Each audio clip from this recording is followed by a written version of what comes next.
Cari fratelli e sorelle, buongiorno.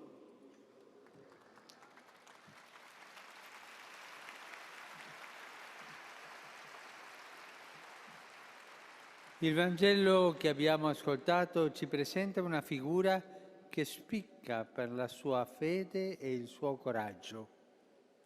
Si tratta della donna che Gesù ha guarito dalle sue perdite di sangue. Passando in mezzo alla folla, si avvicina alle spalle di Gesù per toccare il lembo del suo mantello. Diceva infatti da sé: se riuscirò anche solo a toccare il suo mantello, sarò salvata. Quanta fede, eh? Quanta fede aveva questa donna. Ragiona così perché è animata di tanta fede, di tanta speranza e con un tocco di furbizia realizza quanto ha nel cuore. Il desiderio di essere salvata da Gesù è tale da farla andare oltre le prescrizioni stabilite dalla legge di Mosè.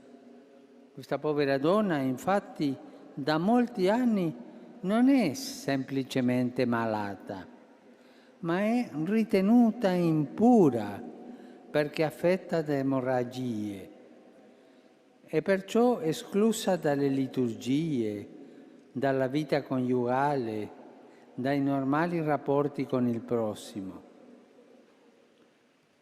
L'Evangelista Marco aggiunge che aveva consultato molti medici, dando fondo ai suoi mezzi per pagarli e sopportando cure dolorose, ma era solo peggiorata.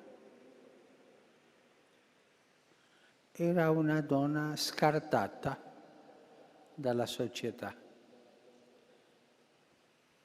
È importante considerare questa condizione di scartata per capire il suo stato di animo. Lei sente che Gesù può liberarla dalla malattia e dallo stato di emarginazione e di indignità in cui da anni si trova. In una parola, senti che Gesù può salvarla. Questo caso fa riflettere su come la donna sia spesso percepita e rappresentata.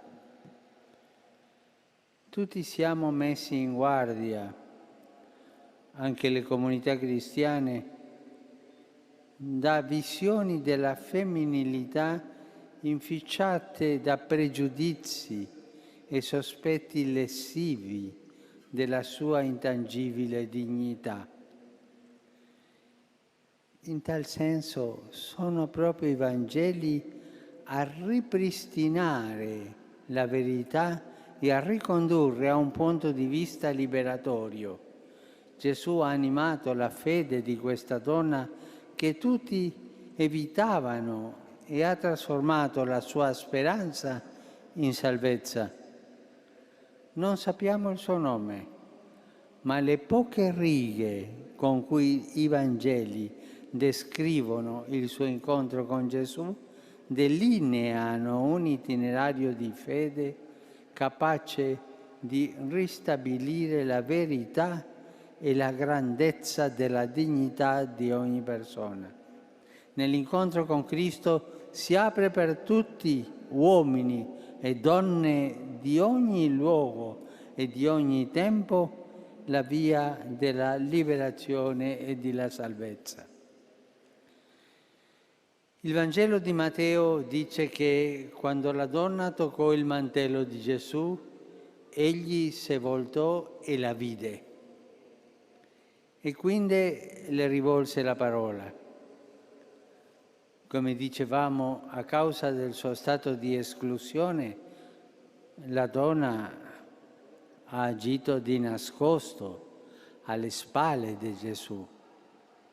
È un po' timorosa per non essere vista, perché era una scartata. Gesù invece la vede e il suo sguardo non è del rimprovero. Non dice vattene via, tu sei una scartata, come se dicesse tu sei una lebbrosa, vattene via, no? Non rimprovera.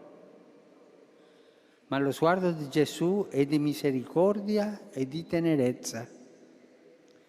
Egli sa che cosa è avvenuto e cerca l'incontro personale con lei, quello che in fondo la donna stessa desiderava. Questo significa che Gesù non solo la accoglie, ma la ritiene degna di tale incontro al punto di farle dono della sua parola e della sua attenzione. Nella parte centrale del racconto il termine salvezza è ripetuto 3 volte. Se riuscirò anche solo a toccare il suo mantello, sarò salvata. Gesù si voltò, la vide e disse: coraggio, figlia, la tua fede ti ha salvata. E da quell'istante la donna fu salvata. Questo coraggio, figlia, dice Gesù, esprime tutta la misericordia di Dio per quella persona e per ogni persona scartate. Ma quante volte ci sentiamo interiormente scartati per i nostri peccati? Ne abbiamo fatto tanti. Ne abbiamo fatto tante. E il Signore ci dice: coraggio, vieni. Per me tu non sei uno scartato, una scartata. Coraggio, figlia, tu sei un figlio, una figlia. E questo è il momento della grazia, è il momento del perdono, è il momento della inclusione nella vita di Gesù, nella vita della Chiesa, è il momento della misericordia.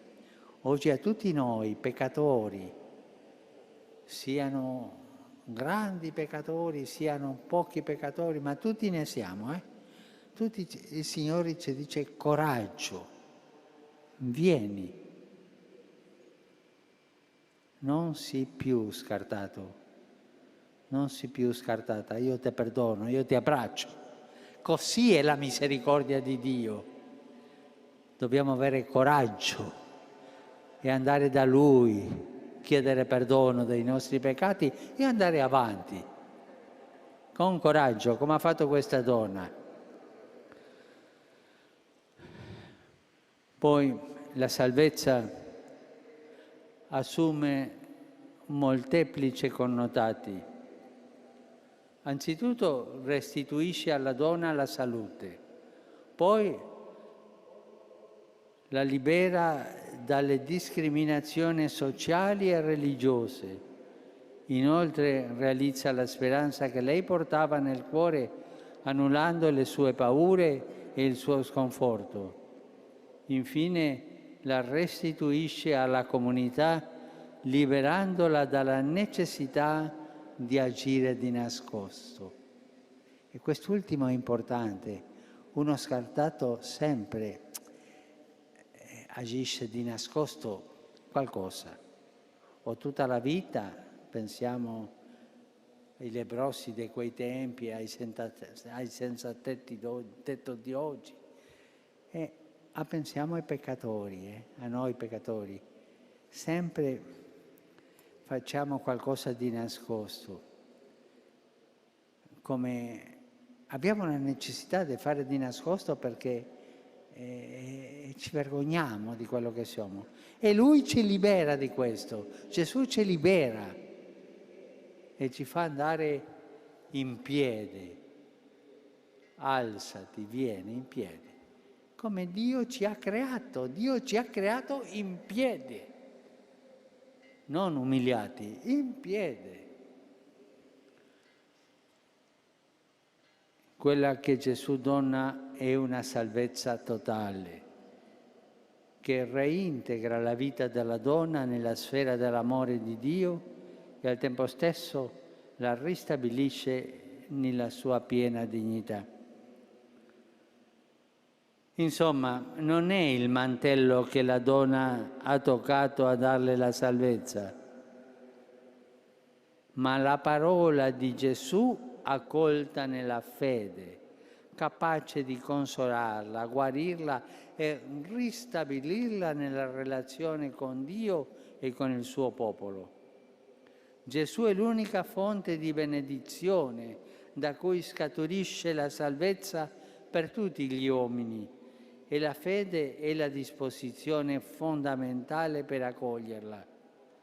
Gesù ancora una volta, con il suo comportamento pieno di misericordia, indica alla Chiesa il percorso da compiere per andare incontro ad ogni persona, perché ognuno possa essere guarito nel corpo e nello spirito e recuperare la dignità di figli di Dio. Grazie.